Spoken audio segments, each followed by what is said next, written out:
comparisons to his handwriting then and then that yearbook and determine if it was his. Judge Moore today, late tonight, released a letter to me. Let me read it to you. I'm going to read it in full. I think that's fair. Dear Sean, I'm suffering the same treatment other Republicans have had to endure. A month prior to the general election for U.S. Senate in Alabama, I have been attacked by the Washington Post and other liberal media in a desperate attempt to smear my character and defeat my campaign.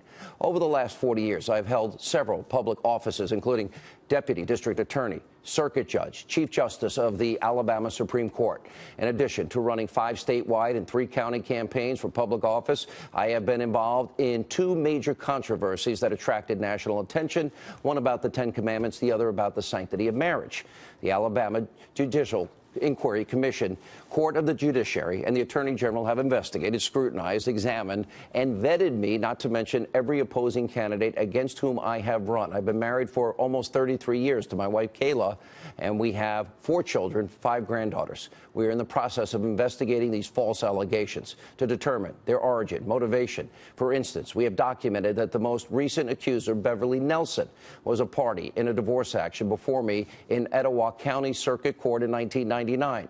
No motion was made for me to recuse. In her accusations, Nelson did not mention that I was the judge assigned to her divorce case in 1999, a matter that apparently caused her no distress at a time that was 18 years closer to the alleged assault. Yet 18 years later, while talking before the cameras about the supposed assault, she seemingly could not contain her emotions. My signature on the order of dismissal in the divorce case was annotated with the letters D and A, DA, representing the initials of my court assistant. Curiously, the supposed yearbook inscription is also followed by the same initials, DA. But at the time, I was a deputy district attorney, not a district attorney.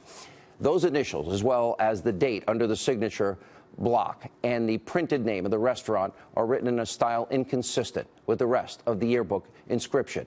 The 7s in Christmas, 1977, are in a noticeably different script than the 7s in the date 12/22/77. I believe tampering has occurred. Are we at a stage in American politics in which false allegations can overcome a public record of 40 years, stampede the media and politicians to condemn an innocent man and potentially impact the outcome of an election of national importance when allegations of events occurring 40 years ago and never before mentioned during a 40-year career of public service are brought out and taken seriously only 30 days before a critical election? We may be in trouble as a country.